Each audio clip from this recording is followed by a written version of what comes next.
But in the end, I think that the ICU and everyone who's in charge of making these decisions should really listen to the athletes because, to be honest, we're the reason the ICU is blowing up and really here. And because without the skaters, the ICU would not be able to, have all of us. And The crowd roared, yet a ghostly silence lingered. Victory was there, but the vibe felt off. Ilia Malinin had reclaimed his throne. Flawless, stoic, shrugging off the world's weight. 3 back-to-back global titles. In a game where one tiny slip can wreck a whole year's grind. But a strange tension remained. The fans were frantic, hearts on sleeves, fully locked in. The judges agreed. The math checked out. On paper, it was a total masterpiece. Yet, if you watched closely, a void existed between the action and the soul. It's a mystery unless you've lived these peaks. Huge triumphs usually scream with life. Pure joy, a breakdown. Raw, unscripted fire you can't just turn on or off. Here, that spark stayed hidden. He hit the final pose, glided to a crawl. Everything stopped. Then, a weird void, no burst of pent-up energy. No mask dropped. Just calm, like he'd finished the journey before he even started. Maybe that's the real twist, because this was far more than a simple match. Weeks earlier, the script had burned. Milan, the 2026 Winter Games. The hype wasn't just intense, it was crushing. He wasn't a challenger, he was the king. Then, in a heartbeat, it all cracked. 2 falls, no drama, no chaos. Just enough. Enough to kick him right off the podium's edge. 8th place. A number that looks okay until you see the broken dream behind it. When a titan like Malinin stumbles, the world stops looking at the score. They hunt for cracks in the armor, pressure, limits, and the price of playing God with physics. For a long while, those dark questions found no light. He stayed silent. No long rants, no public tears. Just cold, brief words. Measured, guarded. In this world, that kind of quiet usually hides a much bigger war inside. By Prague, this wasn't just a comeback. It was a test of his very soul. From the first glide, you felt it, not because he looked like a predator, not because he was chasing revenge. Quite the opposite. He looked at peace, like he'd already seen the gold around his neck before the music started. The edges were pure silk. No force, no struggle, total, effortless flow. Zero hesitation. He wasn't following the rhythm, he was the master of it. Then, the setup. That one move every hardcore fan recognizes instantly. The entry. The subtle shift in gear. The focus. It needs no name anymore. You just feel it. The heat rises in the stands before he even jumps. Even now, that feat feels like magic. The quad axel, 4.5 spins midair. A move that not long ago experts swore had no place in human reality. He didn't blink. No nerves. Total surrender to the air. He took flight. Tight, precise, defying the brutal force of the rotation, spinning, unfolding, landing, perfect. No desperate save. Just gliding. Like that miracle didn't cost him a drop of sweat. That's when the arena exploded. All at once. But look at his eyes. Even in that peak moment, with history made, Ilia Malinin looked totally unmoved. No sigh of relief. No, I told you so to the critics. He looked like a man simply watching a movie he'd already finished. And that is when the narrative truly twists. Because the points didn't matter anymore. What Prague saw looked like ironclad control. But that level of calm isn't natural, not after the tragedy in Milan. Cracks that deep, especially on the world stage, always leave scars in their wake. Silent wounds often fester. Post-Olympics, he chose silence over excuses, refusing to offer a narrative for his downfall. Zero postmortems on the failure. Just clipped responses and guarded syllables. It was the shorthand of a soul still lost, yet a hidden rhythm emerges if you truly listen. Neither the frozen surface nor the scoring panel took the fall, not even the sheer magnitude of the stage. One spectral force haunted his every word, pure, unadulterated tension, not the explosive variety, but a quiet, suffocating rot from within. A creeping shadow that suddenly engulfs everything. Its weight is far heavier than the public can grasp. You see, Ilia Malinin is far from a typical athlete on blades. He has dragged the technical boundaries of skating into uncharted, dangerous territory. 4.5 rotations in mid-air. Impossible chains. Choreography that defies death. Such a lethal repertoire requires more than muscle. It demands a mind of absolute ice. In Milan, his surgical focus faltered. A minor fracture, really. 2 tiny slips, and the dream dissolved. Yet, within a world of obsessive grading and microscopic scrutiny, almost is a total loss. This is where the story twists into something far darker and more complex. Simultaneously, the very fabric of the game was shifting. No fanfare, just a subtle seismic move. No shouting from the rooftops, just the quiet sharpening of the rulebook. The governing body had already begun rewriting the future. On paper, the tweaks looked harmless enough. Rigorous new demands for footwork, rigid structures, whispers of slashing the minutes spent on the ice. Isolation makes these changes seem trivial. Combined, they force a total evolution. Practice, peril, and split-second choices all undergo a radical metamorphosis. For a trailblazer like Malinin, whose soul thrives on the edge, these edits do more than alter tactics. They set a hard ceiling on human potential. The implications remained unsaid throughout Milan in the weeks that followed. Yet, the ghost was there. Unspoken truths have a way of bleeding through the cracks of reality. They manifest as sudden doubts and strange, inexplicable tweaks to the routine. You feel it in shows that lack soul, despite their flawless execution of the impossible. Prague wasn't merely a redemption tour for his previous stumbles. He was learning to survive in a landscape where bold risks were no longer the gold standard. A new, chilling anxiety took hold. Not whether he could survive the jump, but whether the attempt was even worth the cost. That doubt is invisible to the naked eye. You sense it in the choices made, the gambles taken, and the power withheld. Opting for a polished finish over a dive into the abyss of the extreme. That is the irony of Prague. Statistically, he was untouchable, flawless. Massive tallies. Another trophy. Yet, keen observers caught a glimpse of a different man beneath. The hunger for the impossible seemed tempered. The strength and accuracy remained, but the fire was different. It was a calculated display, stripped of that wild, terrifying sense of danger, as if he had already adjusted his soul to fit a new, more restrictive mold. Perhaps he had. Once the stadium emptied and the adrenaline cooled, he finally broke his vow of silence. No theatrics, no tears. Just a few sharp words that shifted the world's perspective. Suddenly, his gold medal felt entirely different. It transformed into a single chapter of a much grander, darker saga. A story not of victory, but of the sport's uncertain horizon. The real shift happened away from the rink. Most fans blink and miss it, expecting the climax to happen under the bright lights of the arena.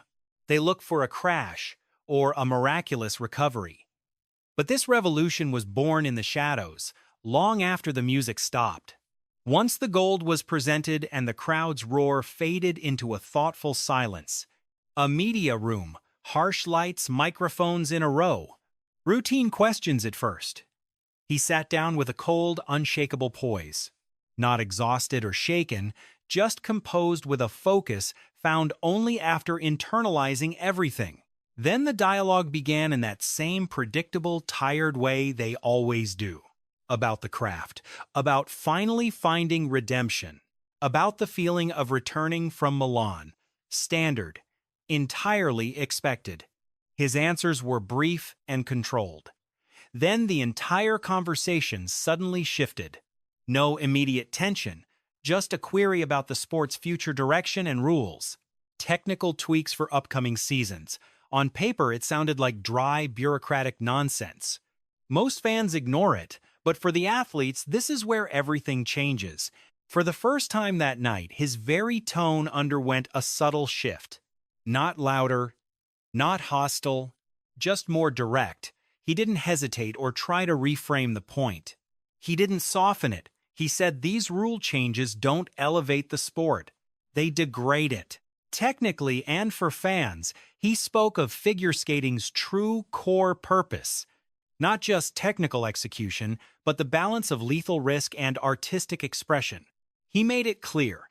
Those elements cannot exist without one another. Then he went further. That's when the room started paying closer attention. It wasn't just about rules anymore. It was about who they truly serve. He argued that the performers are the reason the sport even grows.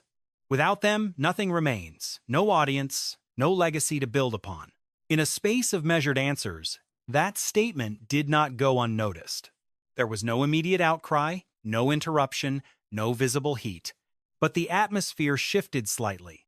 A change invisible to cameras unless you look, because profound moments like these don't explode right away. They settle, they spread. Then people start connecting the hidden dots. The performance, the risks, the control, and the absence of any hesitation.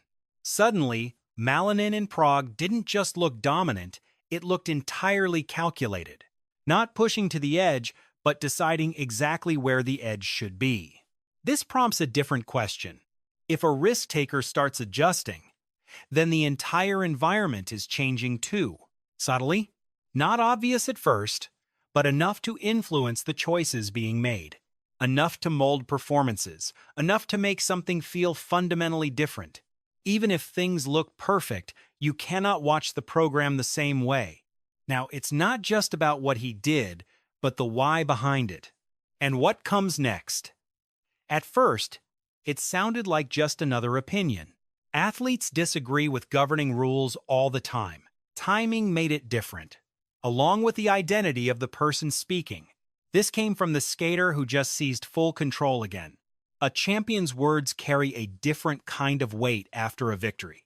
Unemotional, non-reactive, credible.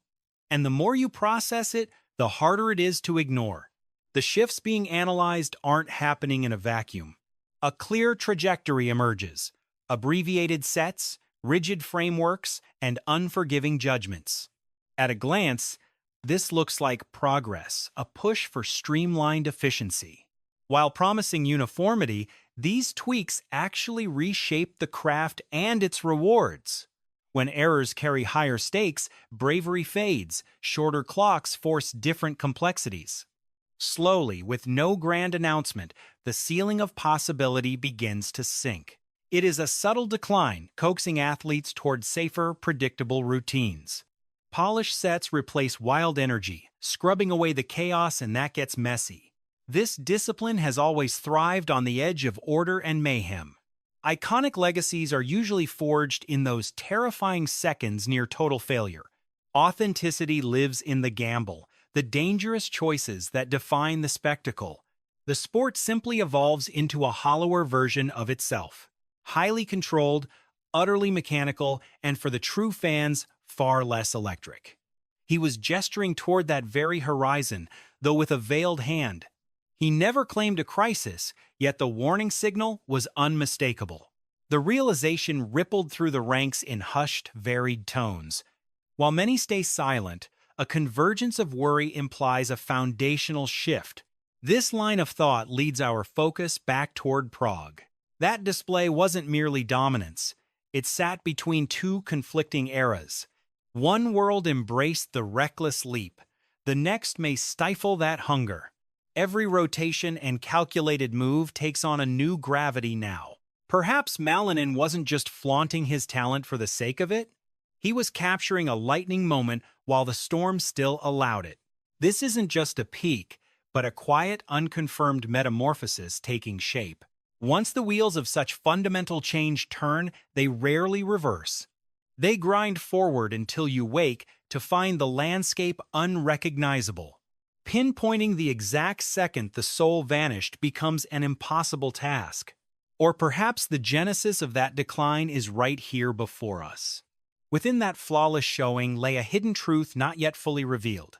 A basic narrative exists that is very easy to digest.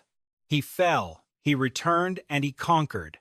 That is the clean legend. It is a tidy and logical progression. It mirrors the standard hero's journey we expect from athletic glory. Peeling back the layers reveals gaps where the real drama unfolded. The true weight lay in the shadows, in the unspoken cryptic choices. It lived in measured whispers and the heavy silences that followed. Blink and you miss it instances carried the most weight, escaping the casual observer. That specific leap likely haunts your memory, the launch and the spin. Sticking the landing was the obvious triumph, visible to everyone. It offers a concrete metric of success for the highlight reels. Yet feats like that are cogs in a machine dictating rewards. The system governs what is shunned and what is celebrated. It decides what withers away through a slow, agonizing evolution. Transformation arrives through barely perceptible adjustments to the code. Tiny amendments to pacing feel trivial until they rewrite the sport's soul. Competitors pivot, schemes transform, danger is weighed anew, and the once familiar begins to feel just a bit alien. Pinpointing that shift is tough since it lacks a singular explosive catalyst to point at. It seeps through subtle tactics and strategic pivots, the kind of moves that never make the front page. Consequently, when an icon like Malinin speaks with such brevity, the real story lies in the subtext and his impeccable timing. Fresh off the podium, while sitting firmly on the throne, that precision kills any uncertainty. This isn't a defensive reflex, it's a statement of absolute power. This makes his words impossible to ignore. Despite the lack of theater or the absence of an overt threat, often the heaviest truths are whispered. Those low-key instances carry the most gravity. They don't beg for your belief, they simply remain until reality finally aligns with them. Thus, the mystery isn't about the events in Prague. That chapter has already closed. The hardware is handed out, the tallies are locked, that exhibition is etched in stone. The true intrigue lies in the aftermath. Not just for him, but for the entire ecosystem. Will the industry continue down this path? Will rivals begin to recalibrate? Is the tension between safety and audacity about to break? Definitive answers remain out of reach for now. Perhaps that's exactly the intention. Because shifts like these don't scream revolution right out of the gate. They merely breathe. Only in hindsight do we grasp that they were far more significant than they first appeared. If that display felt a bit uncanny to you, trust your gut you aren't seeing things. That intuition is grounded in a reality that hasn't fully surfaced yet. It might stay hidden. Yet, when the dust settles and the evolution is undeniable, we'll likely trace it back here. It won't be due to a single leap or the trophy he carried home. It will be because of the post-game fallout and the silent roadmap it laid for the future. I want to know, did that masterclass feel like pure conquest to you? Or did it signal the dawn of a new era? Share your perspective below. And if you're keen on tracking these subtle, seismic shifts, these sleeper moments that change everything, hit subscribe, we've only just started.